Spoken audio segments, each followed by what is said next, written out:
Plainview and Lubbock. Can you Yes, hear me? sir. Can hear you real well. All Yes, right. sir. Good. Did you get the exam I sent? The what, sir? Yes. Okay, you got the exam, part two? Yes, sir. Oh, very good. And Miss Betts, I think you have a student that Carson that's going to try to make up work today. You Uh-huh. can arrange to do that when it's best for both of you. Oh, okay. If it's after class today or another time. Oh, He okay. should, I think he's prepared, so hope everybody's doing well, dear. Okay. Is he to take the test? He can't take the test today. He can, yes. Okay. Sure. Okay, doke. All right, very good. We'll get started here in just a moment. Okay.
Lubbock and Plainview, did y'all get the rain we got last night?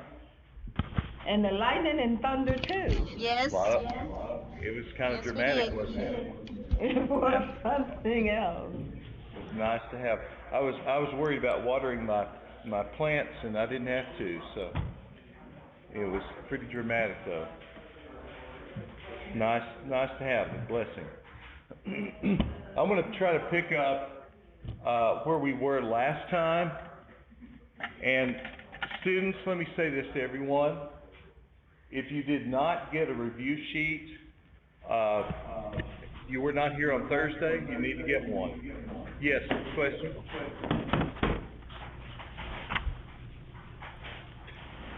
I need to give you guys. Pardon? Okay. Coming in. If you don't regularly check your SPC website, and you get alerts when I post something, right? When I put an announcement on there, you get an alert. You should. If you don't check your SPC email, question back there? You need to check that. If you don't check your Blackboard page, you need to check that, Because that's our only line of communication. Remember, one of the first things I said when we were going over the syllabus, communication is all important in a relationship. We have a relationship as an instructor and student, and lack of communication, what does it do to a relationship? It just doesn't thrive. So I want us to communicate, right? So if you have a problem or question, communicate with me. Let me know. Email me, talk to me while we're together in class. But if you miss a class, you need to contact any of your instructors and say, I'm sorry I had to miss for this reason. What do I need to do? You can also go on Blackboard and see the announcements that I've posted. And if we've gone over material, like the review, it's there for you.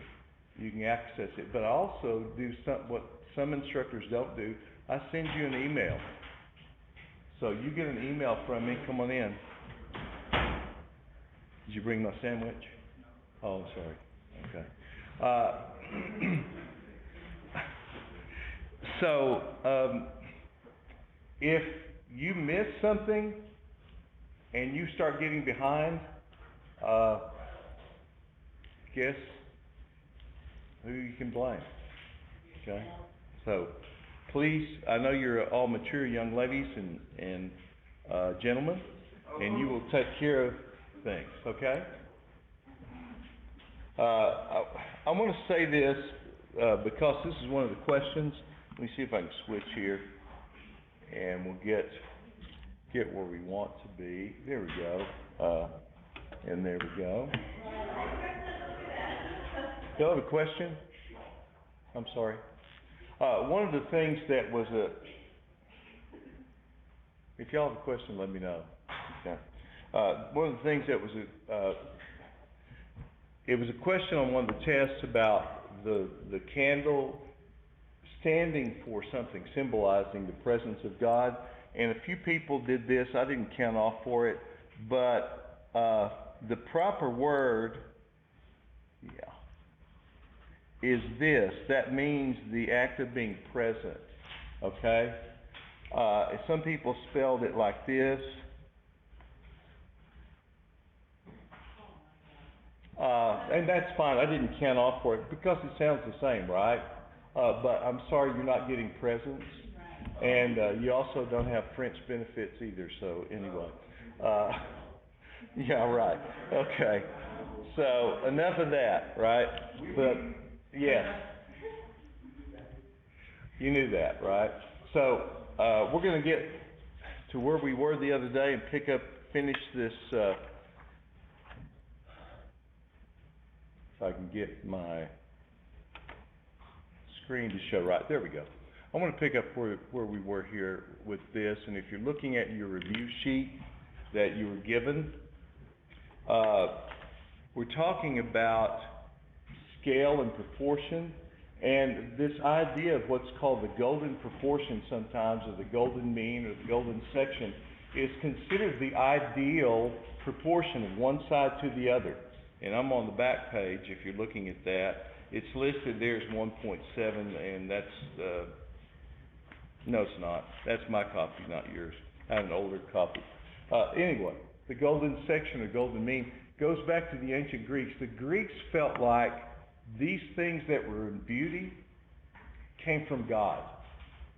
And that they were trying to take the beauty that was in the universe, even in the constellations in the sky, the flowers, the whirl of a shell, that was an inspiration from the gods, is what the Greeks thought. They had all these different gods for things, and goddesses. But they felt like this was the perfect proportion. Now, it's interesting because it's a little different, and you have these wide screens these days.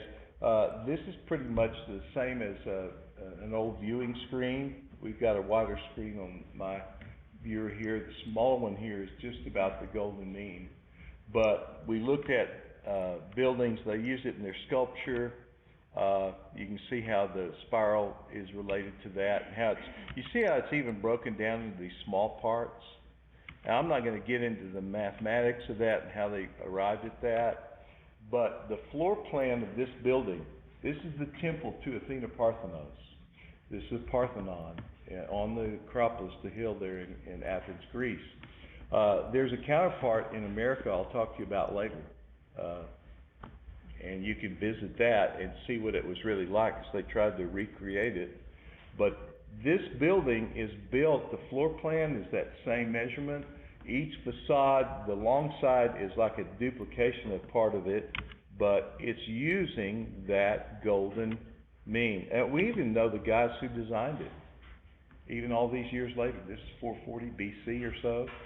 Ictinus and Callicrates, along with Phidias, designed this amazing building. Even in ruin, it's considered one of the most beautiful buildings ever built. Michelangelo used it in his designs and so on. So we talked about that the other day, and kind of ended with that, going on to pattern and repetition. Now, and rhythm, and this is I'm not looking at my pages in my text, so I can't tell you exact pages this is on, but your text talks about this. Anybody give me a heads up on the page? We're toward the end of the chapter, but it talks about a rhythm being repeated. Yeah, page 123 if you're looking at your text. Y'all know what rhythm is, right? One of the previous texts that we had talked about the rhythm in music. And some of you are musicians, you know that, or you like music. You know the beat, right? That's the rhythm. And there's such a thing as a visual beat. There's a guy that drives down my street, I guess he gets off work or something, 3 in the morning, and he's got his system cranked all the way up, and I can just hear, I can't hear the music or anything else, I can just hear this boom, boom, boom, boom, this rhythm. Have you ever been to a concert or played music and you go home and you have this hissing sound you go to sleep to? You've damaged your hearing if you've done that. Everything all right? All right. Talk to you about that. Come in. All right. So we're going over this review sheet that I gave you the other day. If you don't have your review sheet, make sure you get that out. But this idea of that, that I was saying, that loud music can damage your hearing. If you hear that hissing sound, make sure you get some earros or something like that to go to a concert and protect your hearing, because it doesn't go away once you've damaged it. That strong beat can really be something you don't want, but in rhythm, the beat and so on is something that we have to have that makes the work stronger. A previous text had a quotation from Elvis Presley. Y'all know who Elvis Presley was? I got to see Elvis in concert in Lubbock when he was still healthy. And my mom was a big Elvis fan, and the man had rhythm, definitely had rhythm. He knew how to move. And so we understand this idea of rhythm, right, and the beat. So you have that in artwork, and here's this work. This is not in this text, but I wanted to show you this one. Peter Bruegel. There's a younger and an elder, father and son, who painted. But look at the things that are repeated in this. And repetition, just like the beat in music, is in a visual way here. Look at the trees repeated. Of course, that's a natural thing. Look at the angles of the snow-covered hills there. Look at the lines in these folks are, I mean, this is probably during the Little Ice Age, the 1500s. So everything is frozen over. They're having fun out there on the water. Looks like they may be ice fishing and skating and just having fun. But you see those repetitions of those horizontal lines and these hunters coming back with the hounds, and looks like they've been successful.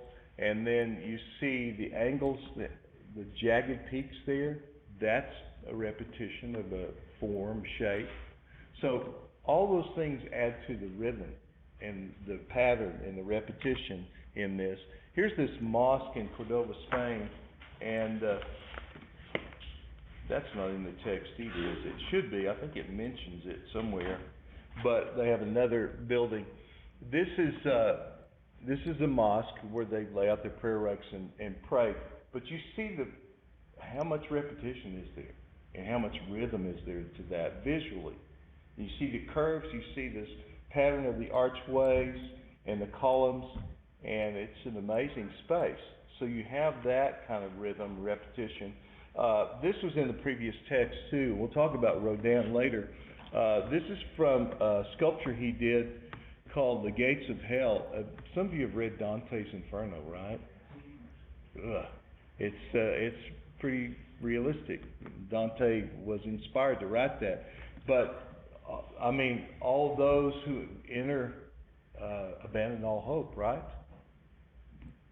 So he's trying to depict all the awful things that are there, but at the top are the three shades, he called them, and the thinker comes from this. We've seen the thinker separately, but the thinker is thinking, come in.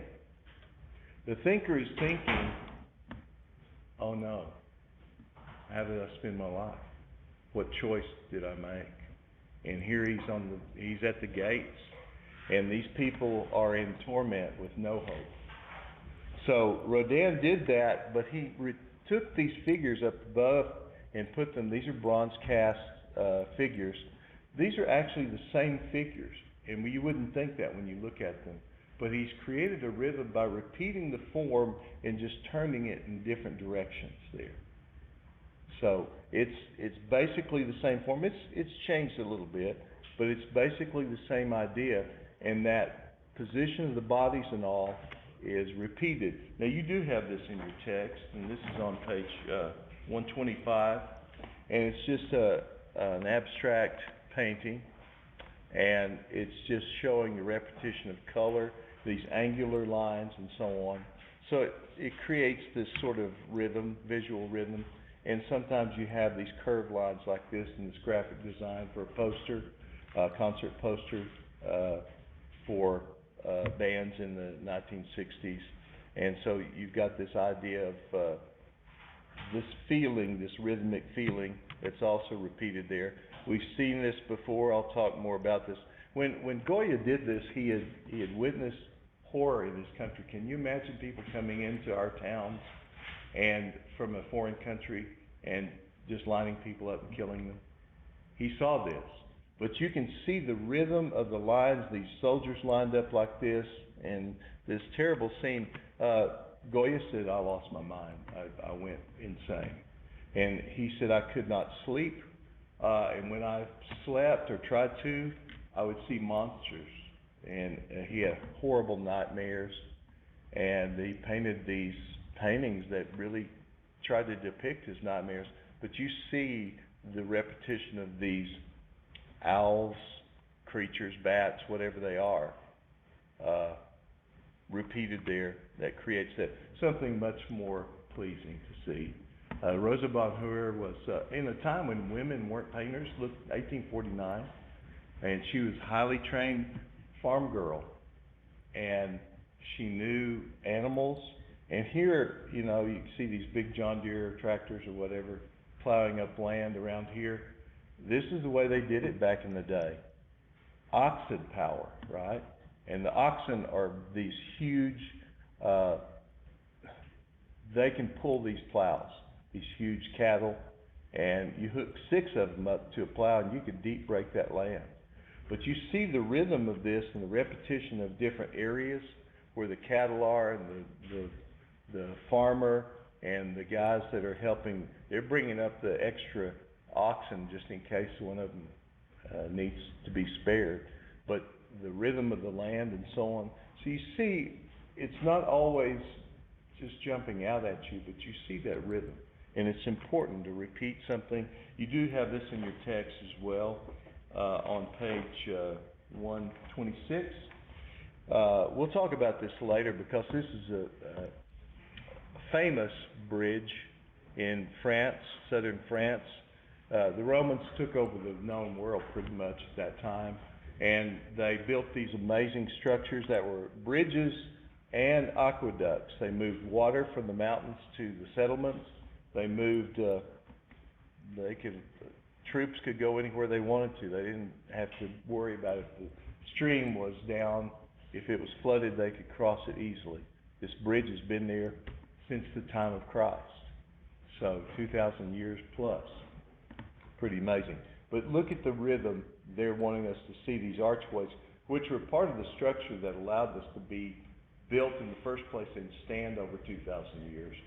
But that repetition of forms makes it a pleasing design too.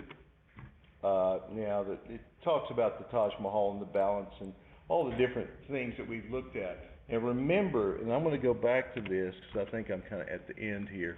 I'm going to go back here and talk about this just briefly.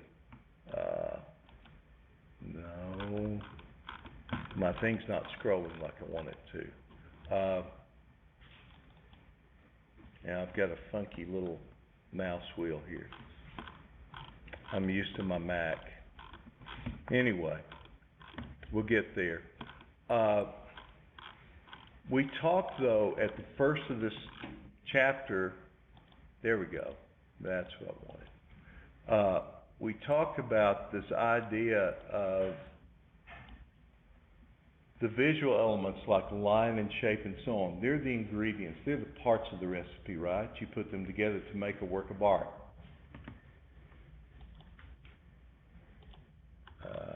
Time and motion is one of those. Let's get down here to this.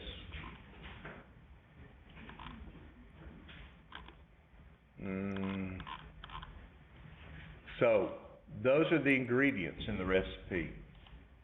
But the principles of design that we just finished talking about here, like unity, variety, balance, proportion, emphasis, repetition, rhythm, those are the principles of design. How do they differ from the ingredients? They're the recipe, right? They're the way to put them together. So line and shape and color and so on, they're the parts that make up an artwork. These things, unity and variety and proportion and rhythm, emphasis, they are the recipe. They're the rules to help organize it. It's art, right? There aren't any real hard and fast rules. It's creativity. But we can say that there are these things that make it work better to use in a skillful way. Okay, so any questions about any of that? Okay, so I'm going to take that off for a minute and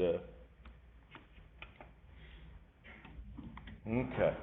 So let's go back to your review sheet, and we'll start at the very top there and talk about this together. And then we'll take the test, and if we have time, then I want to forge on with Unit 2. All right. Time and motion are part of those principles of design, right? Question? Time and motion are part of those elements of design. They're the things that you put together to make an artwork. So time and motion, we talked about the different things. You remember the Calder's Mobile? We saw the little film clips of that. Would you say that that was actual or implied motion? Actual. It's really moving, right? Now, if you see a time-lapse photograph, is that actual or implied? It's implied, right? It's kind of catching it, but it's implying the motion. What about my flip book? Are you showing us something? I am not. I'm not. I just turned it off because I don't have the slide. I'm not going to show the slides. I'm just talking right now. So you should have your review sheet and be looking over that. Thank you. Because it looks like the screen went black, right? Do you remember the flip book I showed the other day? And as you flip that, it put those separate images together. Your mind and your eye and your brain put that together. We call it the persistence of vision, right? Some people say it's persistence of motion, but it's not. It's the persistence of vision because it's really an optical illusion in a way. Because your eye and your brain blend those together. And film works the same way. Even digital film works the same way. So it blends those images one with another until we see them as a fluid motion. So it really is implying the motion as well. And we looked at, well, maybe I can pull this back up here. show you some of these examples. It might help. Yeah, there we go. Would that help, y'all think? To see these things? Would it help to see some of them? Pardon? Hold on. We'll get there. Yes. We'll get there. It's gotta wake up. It's working. Follow the bouncing ball. Okay. So this idea that, there we go. The Fred Ott sneeze, and those were separate photographs, but it's the same idea as the flip book, right? And it works flipping those images, and now here's Bernini's sculpture of Apollo and Daphne, and she didn't like him that much, so she just turned into a tree, right? So anyway, that's implied motion, and even this amazing painting by Giacomo Balla, showing this dog in motion and so on, that's kind of capturing the idea of motion, but it's not actual motion, it's implied. It's sort of frozen in space there. So that's that idea, and we looked at some other examples there in this zoetrope, which works the same principle of film. So we talked about that idea of, and again, this works just like the flip book does. You see little segments of this. If we could have this and turn it, it works just like the flip book. So your eye and your brain blend those images together. There's still this after image of one blended with the next one and so on, so that they seem to be moving. We get the illusion of movement. And then we talked about this idea of op art, right? Short for optical, right? And it's this idea of optical illusion, and the after image effect that I showed you with the American flag in opposite colors. You see that this is not really moving. It's not really waving like that, but it sure looks like it, doesn't it? It has that illusion because of the skillful way. And it's amazing to me. I saw a film one time of her painting, and these are big canvases. They're over 7 feet. And her painting these brush strokes, I mean, she is amazing. She's still doing some painting. I noticed it popped out more like you blink your eye. Maybe, yeah. It depends on your vision and so on, but and your angle of viewing it. But anyway, yeah, these like this and like that one, especially that. On my screen here, that one really looks like it's waving, but that's op art. It's that optical illusion that it's moving. And we even looked at this idea of Jackson Pollock. This isn't op art though, right? This is what we call action painting, because the active painting was where the action was, and the splatters of paint on the canvas that's there on the floor were record of his action. I don't really recommend it to you, but there's a painting called Pollock. Has anybody seen it? Ed Harris plays Jackson Pollock. Pollock was he had this little window of fame, less than 10 years. He was a really bad alcoholic. A lot of people tried to help him. He didn't want help. Died in a car wreck, driving drunk, killed someone else. Awful, the story, awful end to the story. But Pollock, when he did this, he was really expending a lot of energy. So there were times when he was not, abusing his body, and he was really trying to do something that was very innovative and different. Ed Harris said when he played that part, and they actually got Pollock Studio still exists as a museum now. They rolled this canvas out on the floor, and he'd watch these films like this of him doing that, Pollock doing that. So Ed Harris tried to do the same thing. He said, I was sore all over for 2 weeks when I did this. He said, I just wasn't used to doing that kind of thing. So, it's the action, right? And that's involving motion. Now we're switching to the principles of design, right? So we went from the last of these elements or these ingredients to these principles of design. They're the recipe. They tell us how to organize this. And it says there that when you're talking about the principles of design, the word design means what? It's a plan. It's not just random. And you say, well, wait, Mr. Hope, you showed us this. Pollock throwing paint on the canvas? That seems pretty random. But Pollock planned his motions, and sometimes he punched a hole in the can and let it drip. But he even planned where that was going to be. He planned his colors. And so he chose different brushes. He knew how some would throw more paint than others. And you say, well, that was really, is that a plan? Well, in a way, we might have to stretch a little bit to think that, right? But it's still a plan of some sort. And so, yes, so using those ingredients, we get to the point where there's a plan, it's a design, and that's really the meaning of that word.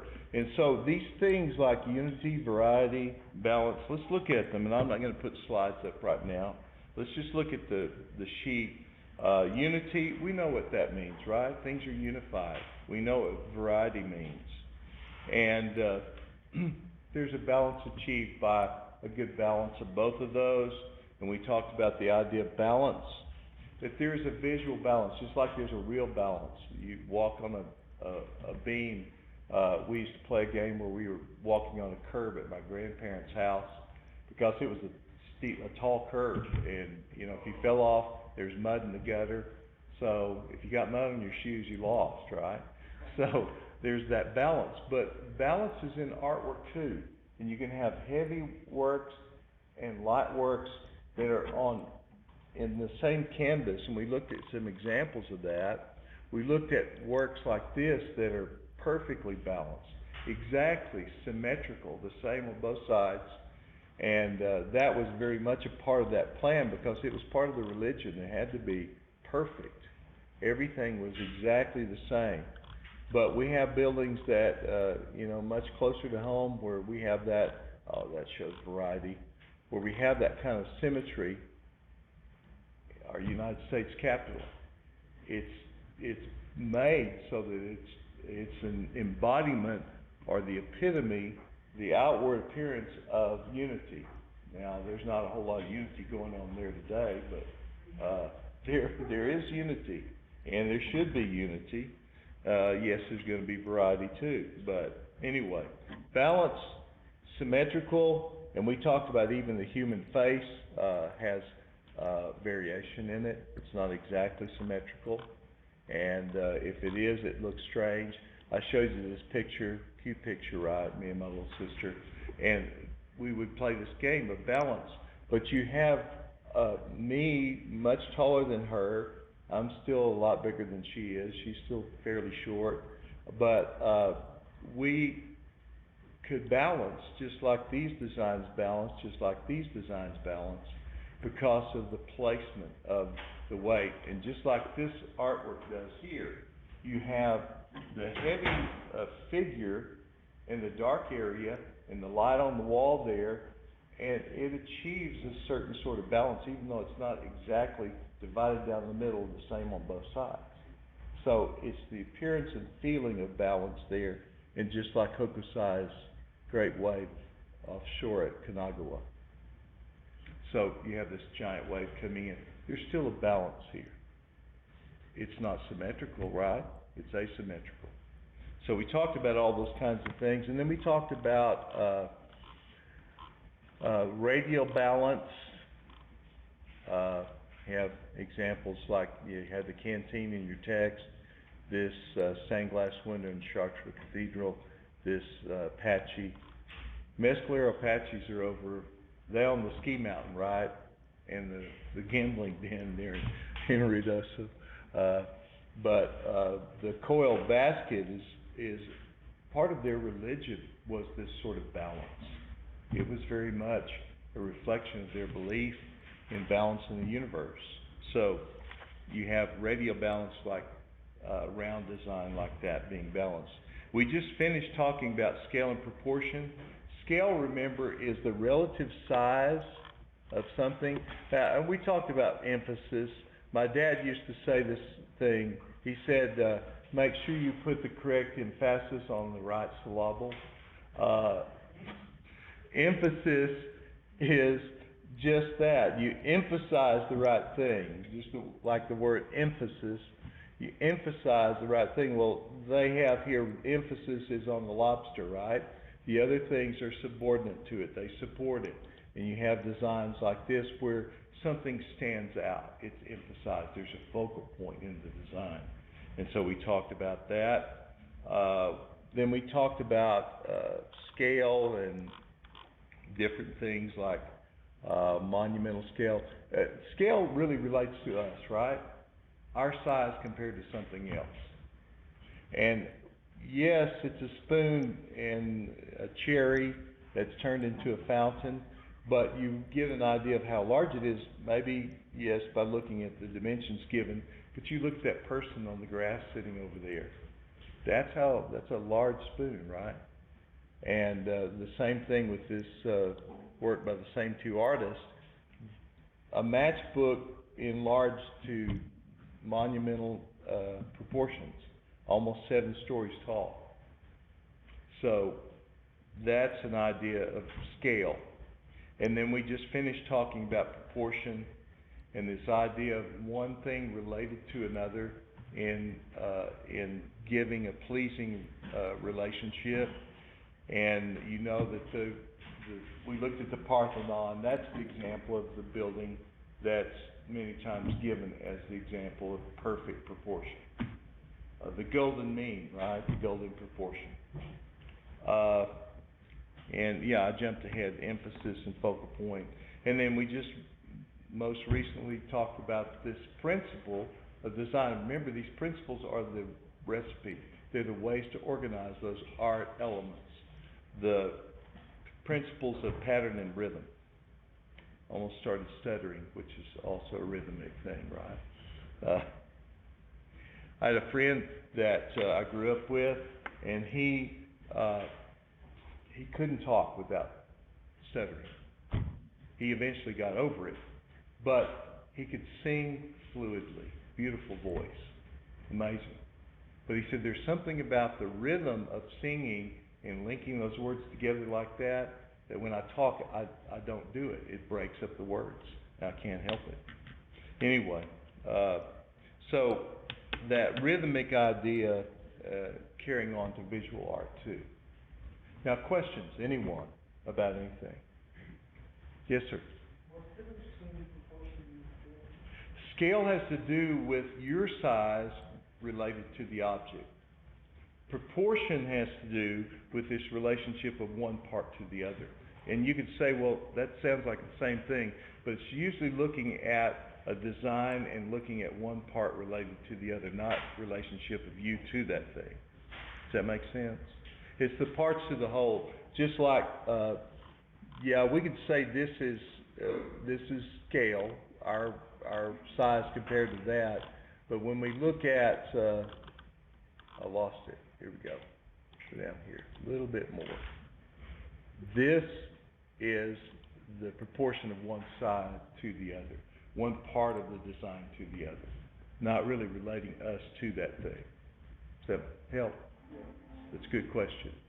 Someone else? Anyone? Yes, sir. So I guess monumental and hierarchical. Okay, yeah, I didn't talk about that. Monumental scale, we talked about that thing being so huge. You have examples like this. It shows the ruler being huge compared to the people. Well, he might have been tall, I don't know, but he wasn't that much taller than the people. But his importance as the ruler is shown, so that's what we call the hierarchy, right? His importance, he was the ruler. The Pharaoh was like a god. So he was the ruler, so they always showed him compared to the other people larger because of his importance. So that's the hierarchical scale. here's the Virgin Mary in this church, in this cathedral. She's not as big as that cathedral. Those things are sometimes 4 or 5 stories tall, or bigger. And we know she's not that big in there, and yet it shows her because of her importance to the church, large.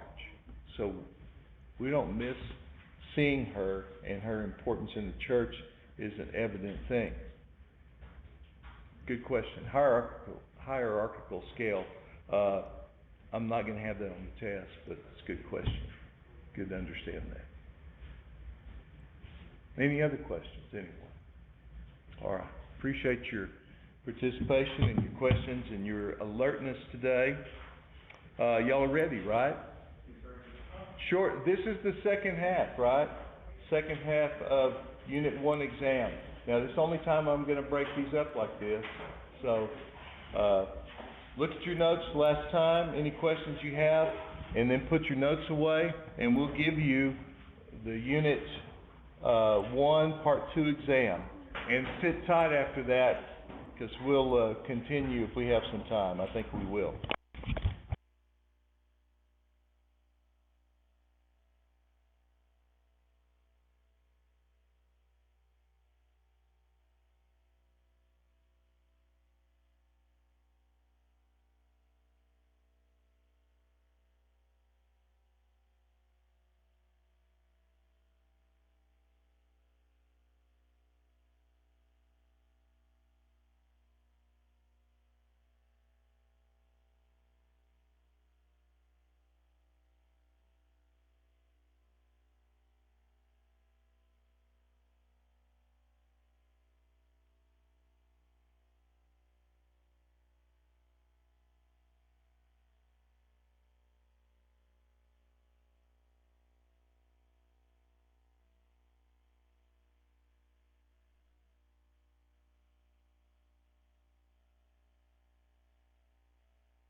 I will put the bonus question up here in just a moment for you.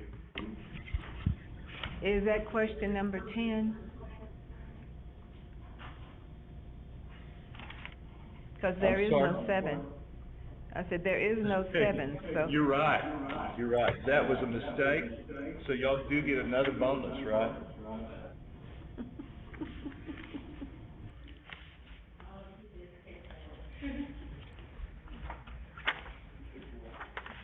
So,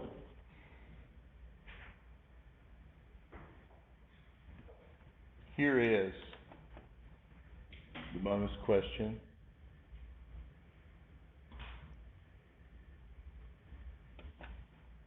There we go. Name the classic Greek building which embodies the principles of ideal proportion. You don't have to write this down, just tell me the name of the building.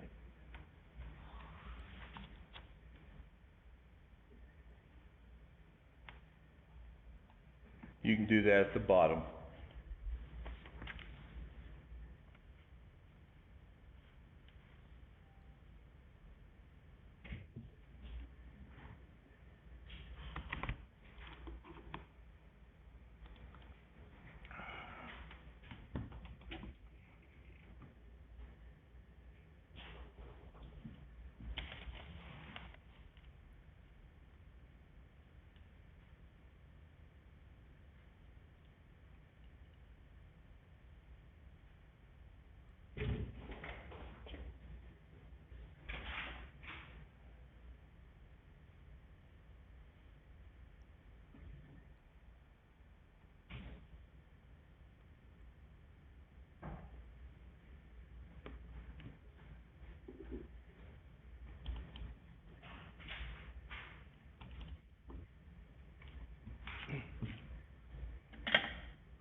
get a, just hand it to you.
Like, you're okay?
Mr. Hope, we're done in Yes. Plainview.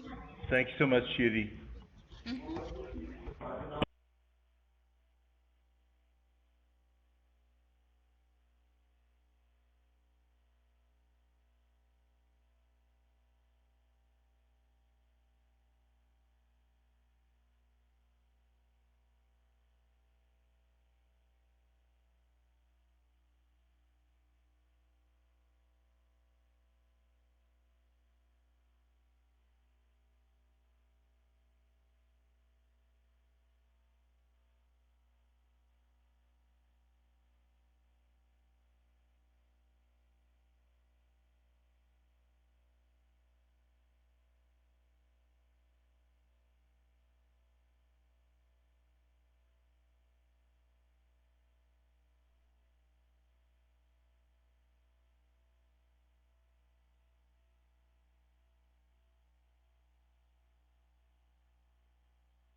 Lubbock, just let me know when you're through, please.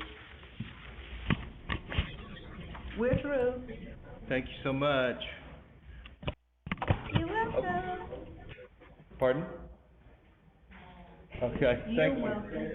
Okay, thank you. I'm gonna keep you all posted, in the next little while. We began a project, my wife and I, to do a new mosaic. Actually, we've been doing 16 small mosaics, but one large one. Several months back, over a year ago, we started talking about it and working on ideas.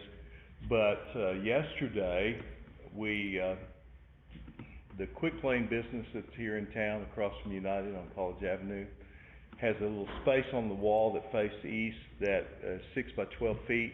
Not as big as the one here on campus. It's 8.5 by 22 feet mosaic. But we're doing, hopefully, we may begin mounting today, or if not in the morning, mounting this new mosaic. but it's all glass tile, and so we had to transport it from our shop at home in pieces stacked up, cut and stacked up to put onto the wall. So, I'll post some pictures later once we get a little bit of that done and let you see the process. And I'll be talking about mosaics and how they're different than, other forms of art, but, it's a little harder. We did that when, on the Student Services building 20 years ago. And some of my friends on Facebook asked me about that, so I posted some pictures of 20 years ago. It's hard to believe. But, I'm feeling the, work a little more than I did 20 years ago. I try to stay in pretty good shape, but I'm a little bit sore and stiff this morning. When I got up, it was like, okay, yeah, I need to work a little bit on that, stretch a little bit and get myself together. So, anyway, art sometimes is very easy, and sometimes it requires a lot of work and a lot of planning. So I'll keep you posted on that and let you know more about it. If some of you have not seen the art exhibit that's over in the hallway, or the artwork that's in the gallery here on campus, there is, you've got this week to do it. We'll take it all down on Friday. So if you'd like to do that, some of you have sent me things that you've gone to the gallery there, the First Friday Art Trail. I'm going to try to get those points tabulated and let you know about that. You folks in Lubbock and in Plainview, there are opportunities.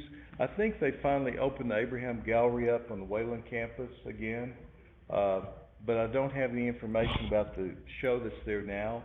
But I'll try to find that out and let you folks in Plainview know. And of course, Lubbock, you've got all the different things there, First Friday Art Trail and so on. But if some of you need to earn extra points, that's a good opportunity to do that. And those just add into your test grades. So it's always nice to have a little cushion. I've had students that have had over 100 average because they earned extra points doing things. But anyway, talk to me about that if you need to. And if anytime you're ever concerned about your grade, talk to me. And my goal again is your success, right? So I want you to do well. I don't have my text with me today, but we're going to start on page, 128 in your text on the chapter on drawing. So you got it? Am I right there? I'll have my text next time. We're just going to work only about 10 minutes or so till we stop, but I want to start this off because we're going to talk about the processes of creating artwork, and we'll look at the media, that's the different materials in turn. So we're going to do 2D media, two-dimensional or flat media first, drawing and painting and printmaking, photography, and then we'll go to 3D media like sculpture and so on. Does 128 sound right? Okay, all right. So these are some slides from the text, but also some that I've added in there. Do y'all think it's helpful that I've added some things in there?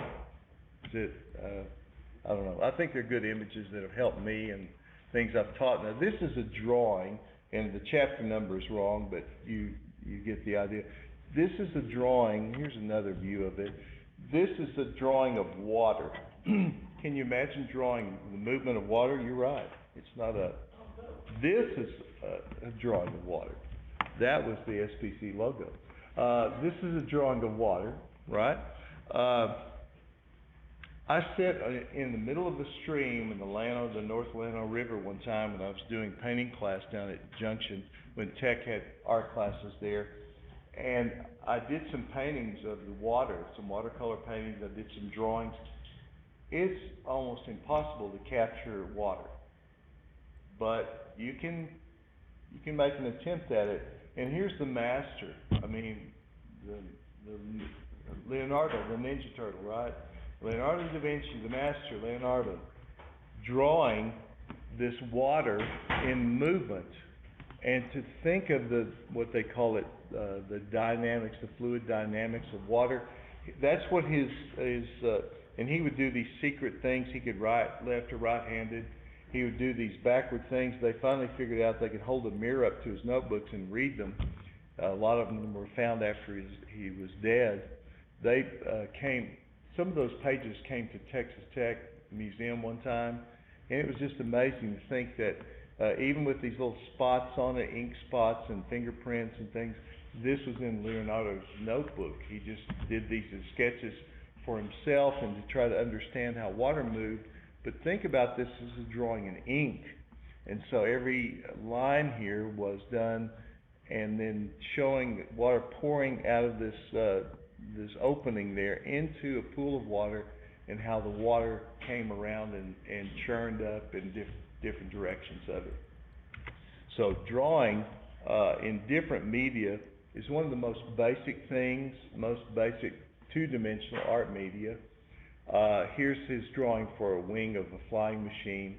Some of you have been to the Science Spectrum in Lubbock, and sometimes they put them away, sometimes they have them out, but they have these models of Da Vinci's. Have you seen those? And they have the flying wing there. People speculate whether Leonardo really did make a flying machine. Probably his materials were too heavy. His principle of the wing, and he had a crank on that. You couldn't crank it fast enough to do that. But he did make a small model called the Ornithopter. And I bought one of those. Our sons, when they were young, they wanted one. We bought one, and you wind it up, and the wings would flap, and it was light enough it could fly around. It was like a little propelled thing based on the same idea. So he was really putting a lot into these drawings about his thoughts, and even drawings like this, the first accurate drawings of this baby, this fetus in the womb. And in the day, notice the date, this was done around 1510. It was forbidden for anyone to cut into the body. Even doctors, most of the time, the best they could do was to let blood. I mean, to let someone bleed was supposed to make them better. I don't think so. That's not really a sound medical thing, but that was what they did sometimes. But for a doctor to do surgery or anything like that, many people frowned on it. Sometimes the church said, oh, it's sacrilege to do that. But Leonardo and Michelangelo did this too. They had access to someone who worked in the morgue and where poor people died. And so to learn more about the muscular structure, the bone structure of the body, and even things like this, they actually did dissection. And I can't imagine, I know some of you in medical fields, you're going to do those things, but I can't imagine doing that. But the first accurate drawings of the human fetus, the baby in the womb, and the cell structure and everything there is pretty amazing drawing. So you have these three categories, and write these down in your notes. Drawings can be sketches, they can be plans, or they can be fully finished or developed works of art. So your text says this in a little different way, but it's really getting to that when it's showing these examples. And so a sketch is a quick drawing. We'll talk more about this on Thursday. A plan is more elaborate. It's a means to an end. And then finally, the third thing is drawing is just a finished artwork. It's the fully developed thing that the artist produces for show and for sale. So those three main categories you could put. Question?